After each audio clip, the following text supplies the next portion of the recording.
Hello, Dr. Judith here. I often have occasion to think about our lives, and as a therapist, I'm always observing and thinking and processing. I do less than I used to. I used to be almost obsessive about it.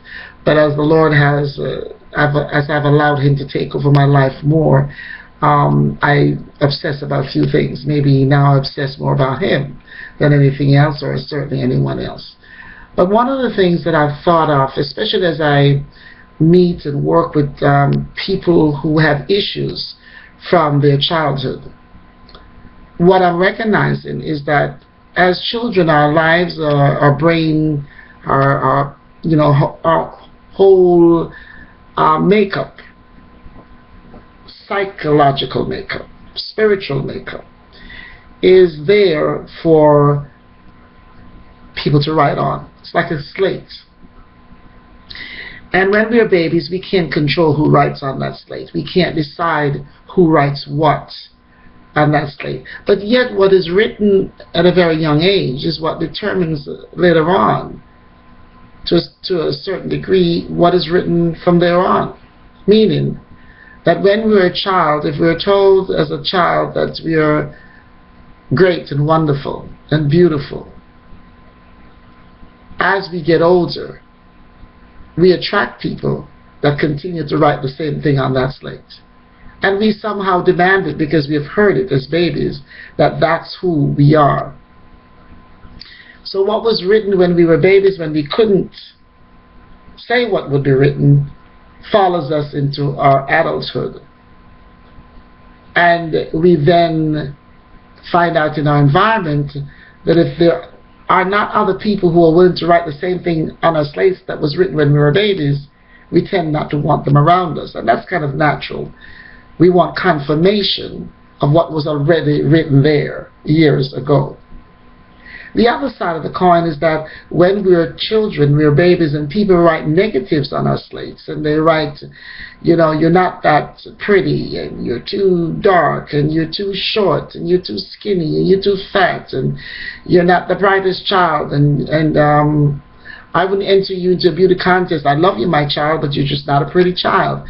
And when people write those kind of things on our slates when we are young, we tend to become such a person. We tend to carry those things that we've been told about ourselves, just as we did with the good stuff. But of course, this is negative. And so we then attract other people who want to write the same things that was written first when we were children on our slate. And so we continue to live a life that we act out what we're told, what we are written about, what was written about us. We act it out because that's what we have grown to believe. Because when a slate is brand new, it accommodates whatever is put on it. And then it looks at it and says, well, if it's there, it must be true. So I must live it out. It's a lie. It's a lie from the pit of hell. No matter what was written on our slates when we were first children in the negative, it can be wiped out. It can be erased by the God of this universe. If we learn to submit ourselves to Him, if we learn to give our lives to Him, He can erase all that negative that was written long before we could say, no, I don't want you writing on my slate. You don't like me. You're not good for me. Time teaches us that the slate, no matter how badly it's been chalked up and marked up, that the God that says He will never leave nor forsake you, that God Almighty Himself will send angels to erase that slate. God Almighty Himself will allow His angels to rewrite a new description of you.